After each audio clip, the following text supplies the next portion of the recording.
Com relação ao cronograma, deixa eu mostrar aqui para vocês como foi que eu já defini que vão ser essas aulas. Mas como eu falei para vocês, né?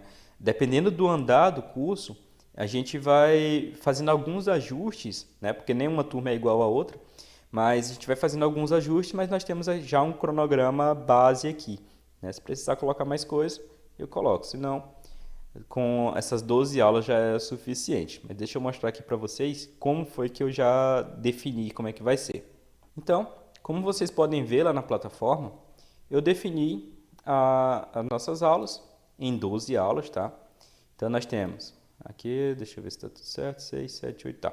São 12 aulas. Essa nossa primeira reunião, ela não conta como aula, tá? Então, nós vamos ter o quê? Nessa primeira reunião, eu trouxe aqui uma apresentação minha. Opa. Trouxe aqui uma apresentação minha, né, rápida, que iria uma apresentação de vocês, um resumo do curso e esse cronograma, tá? É mais mesmo para a gente se conhecer, entender um pouco mais, saber quais seriam as necessidades de vocês. Na aula 1, nós vamos fazer uma introdução, porque como eu não sei qual o nível de vocês de conhecimento com relação à subestação, rede de distribuição, eu preciso deixar vocês pelo menos nivelado, né?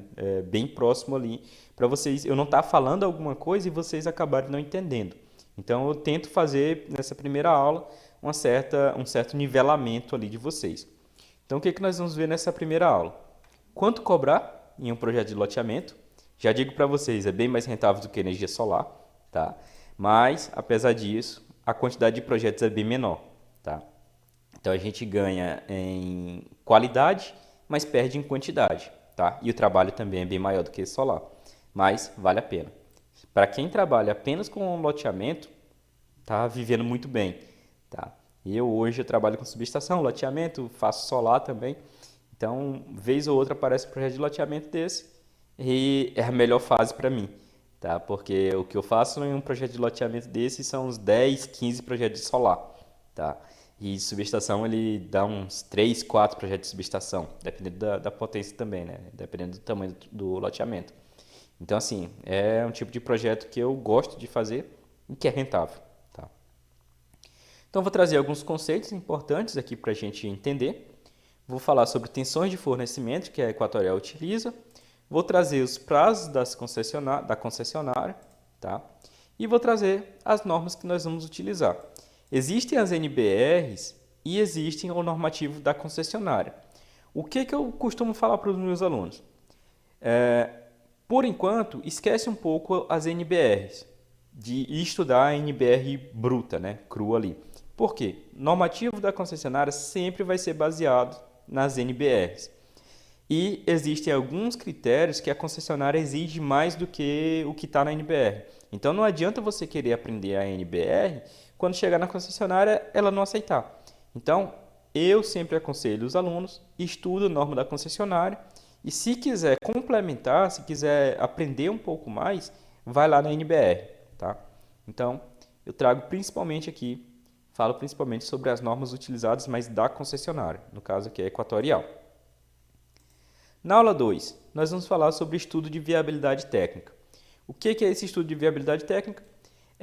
Quando a concessionária ela vai pegar o seu projeto, vai analisar a carga que você quer instalar ali e vai dizer para você se a carga que você quer instalar, se a rede existente dela suporta adicionar, se a carga que você vai instalar, ela pode ser adicionada àquela rede da concessionária.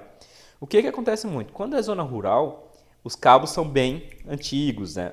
Então, a carga que você vai colocar ali pode ser que ultrapasse a capacidade de condução dos cabos existentes. E a concessionária ela precise fazer um reforço da rede, né? Existe também isso na zona urbana? Existe. Mas zona rural é bem mais fácil de acontecer, né? Mais frequente. Então, aqui é onde a concessionária ela vai fazer o estudo e saber se existe viabilidade técnica de colocar aquela carga na rede existente dela. Se não tiver viabilidade técnica, precisa fazer reforço da rede, eles vão indicar para vocês, pode ter participação financeira do cliente ou não, tá? Então, isso quem vai dizer é a concessionária nessa estudo de viabilidade. Então, aqui eu vou dizer o quê? As necessidades iniciais para elaborar um tipo de projeto desse, qual é a documentação que você precisa ter em mãos para você começar esse tipo de projeto. Eu vou mostrar como que você vai preencher o formulário de viabilidade técnica ou orçamento prévio, tá? A Equatorial ela está deixando um pouco de lado esse termo viabilidade técnica e adotando o termo orçamento prévio. Como entrar em contato com a concessionária, eu vou passar os contatos dos consultores, tá? Que eu tenho aqui, principalmente no Piauí e Maranhão. Nas outras eu não tenho muito contato, eu já tentei fazer contato com eles, mas o que eles dizem é que o contato é só por e-mail, que é um e-mail que eu vou passar para vocês. Mas Piauí e Maranhão eu tenho contato direto dos consultores, eu posso passar para vocês. Vou falar sobre a documentação necessária que vocês precisam também, né? Que vem junto nesse formulário aqui de viabilidade técnica. E vou mostrar para vocês como que a concessionária ela responde para a gente, né? Qual vai ser a resposta que ela vai passar para a gente no caso de reprovação. O que ela vai indicar, como que ela vai indicar as reprovações, né? Se o projeto foi aprovado, se tem participação financeira, se não tem, tudo isso vem aqui nessa carta-resposta do estudo de viabilidade técnica. Aqui na aula 3, como eu falei, né? Nós vamos fazer um estudo sobre as estruturas da rede de média tensão convencional, né? Eu começo pela convencional porque ela é um pouco mais simples. E depois que você entende a convencional, a multiplexada e a rede compacta, vocês conseguem entender tranquilamente. Então aqui eu vou falar sobre rede monofásica. Não existe compacta monofásica, tá? Pelo menos na equatorial. Então eu vou falar sobre a rede nua compacta. Eu vou falar sobre a rede nua trifásica, estruturas tipo normal, estruturas tipo beco, estruturas tipo triangular. Estrutura meio beco não é utilizada aqui na equatorial, mas se vocês pegarem projetos em outras concessionárias, vocês vão ver que existe esse padrão, tá? Mas pode ser que em alguma situação a concessionária tenha utilizado e vocês encontrem. Eu nunca vi aqui, pelo menos, tá? Mas eu já trago para vocês porque são os padrões das outras concessionárias também. Então, se vocês pegarem projetos em outras concessionárias, vocês conseguem identificar esse tipo de estrutura. Então, essa aqui é a rede de média tensão convencional, tá? Na aula 4, do dia 22, nós vamos falar sobre as estruturas de redistribuição de média tensão, que é a continuação, que aí no caso nós vamos colocar a rede compacta, tá? E a rede baixa tensão. Aqui eu falo tanto da rede convencional, que é a rede nua, como da rede multiplexada, tá? Então tá aqui, ó, rede de média tensão. Eu vou falar sobre a rede compacta e estruturas especiais, que são alguns que vocês podem encontrar por aí, pode ser que vocês não conheçam, não saibam o nome. Tem algumas no normativo, eu trouxe aqui para vocês. E na rede de baixa tensão, eu vou trazer a rede convencional, que é a rede nua, né, aquele cabo de alumínio, nu, e a rede multiplexada, que também é de alumínio, mas o cabo é isolado, tá? Lembrando que a rede compacta, que é a rede de média tensão, ela não é isolada, ela é coberta, tá? Já a rede multiplexada, que é aquele cabo que é trançado um ao redor do outro, ele sim é isolado, tá? Tem que tomar esse cuidado aí. Na aula 5, nós vamos ver o levantamento da rede existente. Então, nós vamos ver, é como se você chegasse no local onde vai ser feito o projeto, e isso serve tanto para a subestação como para a rede de redistribuição para loteamento, tá? O levantamento de rede existente vai ser igual para os dois. Então, nós temos aqui planta de situação. Vou mostrar para vocês como que eu faço esse tipo de planta, tá? O exemplo de levantamento de rede, aqui eu vou utilizar o Google Earth. O ideal seria que nós fôssemos para um local, mas para fazer esse tipo de levantamento, tá? Mas se der, a gente marca. Provavelmente eu acho que vocês são todos daqui de Teresina. A gente pode ir em algum local por aqui por perto. Em Timon tem uma área muito boa para fazer esse tipo de levantamento, porque tem alguns loteamentos que estão sendo construídos por lá. Então a gente pode fazer um levantamento desse de rede em loco, tá? Aí a gente marca o local, não sei. Mas, a princípio, eu vou fazer com o Google Earth, tá? Então a gente vai utilizar o Google Earth como se a gente estivesse lá na rua, tá? Então é a mesma coisa. Vou falar sobre as coordenadas geográficas, como que nós vamos pegar essas coordenadas, como que nós vamos tratar, como que nós vamos mostrar para a concessionária, porque a concessionária ela exige em UTM, tá? Que é Universal Transverso de Mercator. Já o CREA, quando você vai preencher a ART ou o TRT, né, lá para quem é técnico, ele exige em graus decimais. Então, lá no Google Earth, você consegue fazer essa conversão, né, esse tratamento de coordenadas ali, coordenadas de latitude e longitude. Tá? Então, isso eu vou mostrar para vocês lá no Google Earth. Aqui na aula 6, nós vamos fazer a divisão de áreas. Até aqui, se vocês perceberem, quem trabalha com subestação é igual, exatamente igual. Estudo de viabilidade técnica é igual, só vai mudar o formulário que você precisa preencher e a documentação. Rede de média tensão, rede de baixa tensão é igual para quem trabalha com subestação. Levantamento de rede é igual também. E aqui começa a fazer a diferença, né? Já na aula 6. Então, nós temos aqui divisão de áreas, onde nós vamos definir o posicionamento dos postes e dos transformadores da rede de distribuição. Tá? Sempre que eu falar trafo, pessoal, é um termo que nós utilizamos em campo, tá? É transformador. Trafo é transformador. Tá? Então, aqui nós vamos fazer o dimensionamento dos transformadores.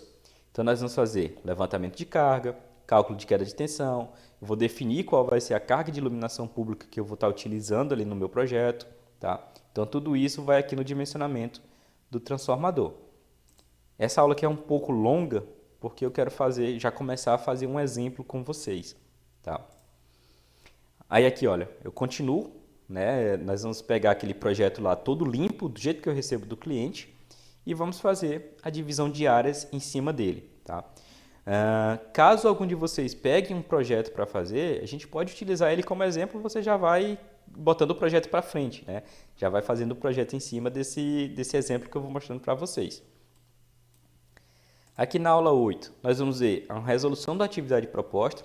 Eu gosto de fazer isso porque aqui nessa aula 7, depois que eu mostrar como que faz essa divisão de áreas, eu coloco uma atividade para vocês fazerem. Né? Eu coloco lá, eu dou uma situação, eu crio uma situação ali em um projeto, em uma localização, e vocês vão fazer um exemplo de projeto desse. Então, vocês já vão fazer o levantamento de rede. Lógico que eu não vou botar para vocês irem lá no local. Eu vou botar um local que dê para fazer com o Google Earth. Tá? Então, vocês vão definir qual o tipo de estrutura que vocês vão utilizar, qual a rede de média tensão, qual a rede de baixa, quais são os esforços dos postes. Tá? A gente já vai começar a fazer isso. Vocês vão montar a ficha de viabilidade técnica. Então, tudo isso eu vou passar para vocês aqui nesse exemplo. Tá? Eu vou passar uma atividade proposta aqui para vocês. E nessa aula 8 a gente vai fazer a resolução. Tá? A gente vai, como eu falei, é um projeto bem mais simples do que o que eu vou mostrar para vocês antes. Tá? Esse aqui. Então, eu quero que vocês pratiquem realmente como se vocês estivessem montando o projeto de vocês. Tá? Aqui nessa aula 8 a gente vai fazer essa resolução. Na aula 9, eu vou mostrar o projeto elétrico. Né? Então, nós vamos fazer dimensionamento das proteções e cabos, tanto de baixa como de média tensão. Grande parte deles já são tabelados, então você não vai fazer muito cálculo. Tá? Mas eu vou mostrar para vocês, principalmente na parte de proteção, a proteção por chave fusível, né? Como que calcula o elo fusível que você vai utilizar para cada transformador. Cabo de baixa, cabo de média, a gente não tem muita escolha. A Equatorial ela já define ali qual vai ser o cabo que você vai utilizar de acordo com a carga de cada situação. Né? Vou falar sobre a altura e esforço dos portes que são padronizados, que não tem como a gente modificar. Tá? Existem algumas situações que nós vamos modificar sim, mas eu já vou mostrar aqui para vocês aqueles que são padronizados. O diagrama de barras, que é aquele que eu falei já para vocês mais cedo, né? Mostrando lá qual vai ser a carga de cada poste, tá? Em cada poste ali. Detalhe de travessia de ruas e avenidas, onde nós vamos calcular as alturas dos cabos de baixa tensão e de média, e a flecha do cabo, que é justamente a curvatura que o cabo vai ter nessa travessia, né? Não dá para a gente considerar que o cabo ele vai ser totalmente reto ali na travessia de uma rua. Então, a gente precisa calcular qual vai ser esse desnível que o cabo vai fazer nessa travessia entre um poste e outro. Tá? João, preciso fazer esse detalhe para cada poste? Não. A gente vai pegar situações específicas, uma travessia de rua, travessia de avenida, para fazer isso aqui. Também não precisa colocar em todos. Tá? Pega a situação mais crítica, ali, as situações mais críticas, para mostrar. E aqui nós vamos fazer a organização do projeto na prancha. né? Que é quando eu vou falar de altura de fonte, vou falar de quais são os detalhes que vocês precisam colocar, né? Lógico, eu estou sempre me baseando pelo normativo da concessionária.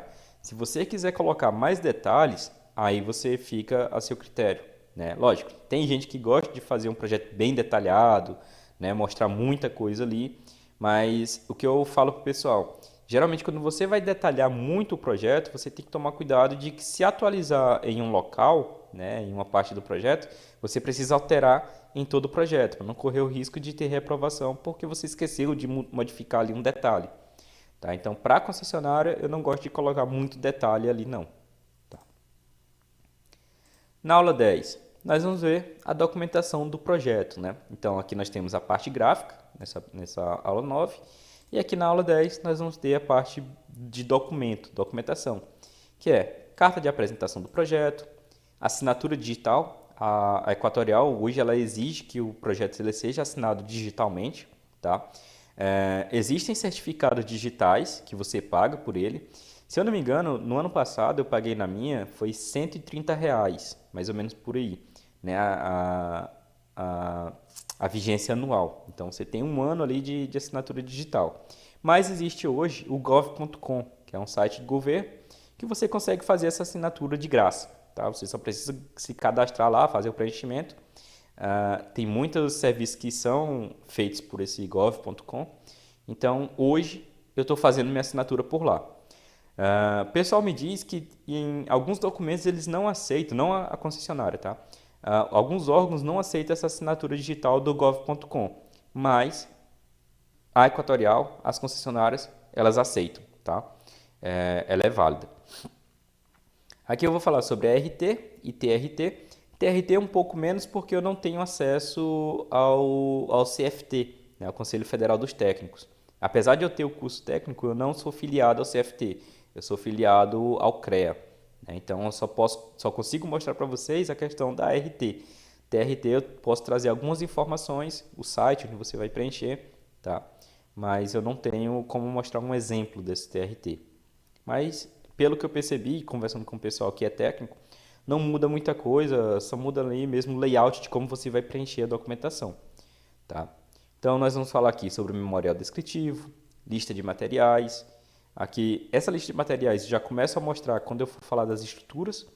Em cada estrutura dessa daqui eu já mostro toda a lista de materiais que nós vamos utilizar, mostrando a imagem do material e onde que você vai utilizar. Tá?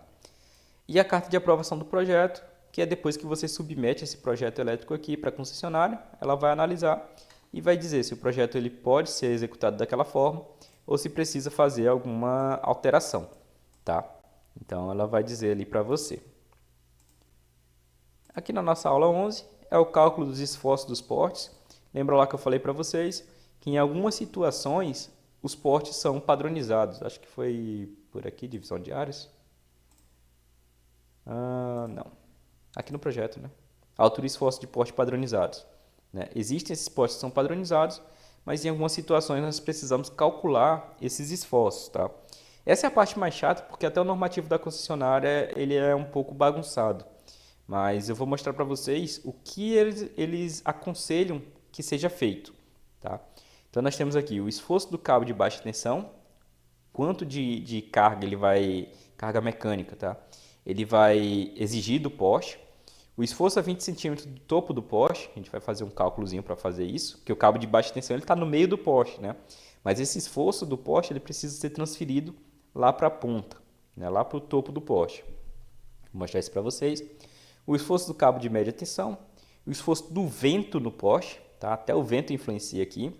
O esforço do vento nos cabos de baixa tensão. Eu vou fazer alguns exemplos de cálculos desses esforços, tá? E os postes são padronizados, até eu já coloquei aqui, está repetido, mas eu acabo colocando aqui também, tá? Para reforçar. E aqui na nossa última aula vai ser o nosso pedido de vistoria e ligação. Aqui eu vou falar algumas coisas sobre a execução de rede, tá? Vou falar sobre o engastamento do poste, alturas do cabo de baixa tensão e de média, as flechas dos cabos, tracionamento dos cabos, tá? O que é o tracionamento? É a força que você vai colocar nesses cabos para ele não ficar totalmente reto, porque aí vai causar um esforço muito grande no poste, mas para ele também não ficar com aquela barriga, né, aquela curvatura muito grande. Então, a própria norma da concessionária ela já traz qual vai ser a força que você vai utilizar ali para fazer o cabo ficar na posição ideal. Vou falar sobre o formulário de solicitação de vistoria, é um documento que você precisa preencher. Carta de aprovação do projeto, que é aquela que eu já mostrei ali em cima, mas você precisa mandar junto com a carta com a solicitação de vistoria. Fotos da obra, vou mostrar. Preciso mostrar de todos os postes. Imagina aí, você ter 60 postes, 80 postes, 90 postes e você precisar mandar foto por foto. Não, não vai precisar. Eu vou mostrar quais são as fotos que vocês precisam enviar lá para a concessionária. Laudo de aterramento da subestação, isso aqui é preciso fazer, tá? Não tem como fugir. Então, em cada transformador você vai ter que fazer um laudo desse aqui, tá? Mas é um laudo bem simples também, um equipamento você vai fazer a medição, bem tranquilo. Relatório de ensaio do transformador, isso já vem do fabricante, tá? Então, isso aqui a gente não precisa se preocupar muito, mas precisa enviar para a concessionária. Se o fabricante não enviar, você precisa solicitar dele, tá? Notas fiscais de material, material foi comprado, então precisa ter nota fiscal. Uma vez eu peguei um cliente que ele queria comprar um material que já era utilizado, né? Então ele queria comprar de um outro cliente lá e queria que a concessionária ligasse. A concessionária não liga, tá? Então se pegar um tipo de cliente desse que quer utilizar material reutilizado, se ele não tiver nota fiscal do material, o projeto não vai ser finalizado, tá? Ele pode executar, mas na hora de ligar, a concessionária ela não vai ligar. Ela exige que exista as notas fiscais, até porque, como ela vai receber essa instalação, né, essa rede de distribuição, para ser incorporada à rede deles, eles precisam ter tudo documentado. Vai que o cliente, né, sei lá, comprou material que era roubado, e daqui a pouco descobrem que estava instalado lá na rede que é da concessionária. Vai dar uma confusão maior para a concessionária. Então, eles não querem esse tipo de problema. Se eles não querem nem o transformador sobrecarregado 1 kVA a mais do que ele suporta, imagina material sem nota fiscal. Eles não aceitam, tá? E a incorporação da rede pela concessionária, o que é? É a parte burocrática, que é quando a concessionária ela recebe aquela rede para fazer parte do sistema dela. Então, o cliente vai comprar todo o material, vai instalar, uma empresa vai ser contratada para executar e tudo isso vai ser doado para a concessionária, de graça. Tá? A concessionária ela não faz o ressarcimento para esse cliente. Vai ser uma doação que o cliente vai fazer para a concessionária. Tá? Então, existe uma certa burocracia para fazer esse trâmite. Tá? E os clientes só podem ser ligados, né, aqueles lotes só podem ser ligados depois que for finalizada essa incorporação da rede. Porque enquanto não fizer a incorporação da rede, essa rede não pode ser conectado nenhum cliente, não pode ser utilizado pela concessionária porque não é da concessionária, tá? Então, eles só podem fazer a ligação quando tiver essa incorporação aqui finalizada. Então, pessoal, esse é o nosso cronograma, tá? São 12 aulas aí, mais essa primeira, né? Então, são 12 aulas, mas como eu falei para vocês, caso seja necessário acrescentar algum material, nessa parte de resolução da atividade, se vocês participarem ao vivo, se aparecerem muitas dúvidas, eu posso dividir ela aqui em 2 aulas, tá? Em até 2 aulas dá para fazer ela tranquilamente, tá? Essa parte de divisão de áreas também, em algumas situações são um pouco mais trabalhosas. No nosso exemplo aqui dá para fazer em uma aula, mas como eu vou detalhar algumas coisas, pode ser que eu precise dividir ela em 2, tá? Em 2 aulas aqui, e a gente vai ajustando o nosso curso. Mas hoje está previsto isso. Como eu falei para vocês, acho que eu não falei, dia 7 de abril é a sexta-feira santa, né? E geralmente o pessoal viaja. Então, eu acho que eu não vou viajar esse ano, mas como eu sei que o pessoal vai viajar, eu não vou colocar aula aqui no dia 7, tá? Então, do dia 5 de abril, é uma quarta-feira, nós vamos pular para o dia 10, que é a segunda-feira, tá? Depois da Semana Santa. E é isso. Sobre o cronograma, é isso aqui.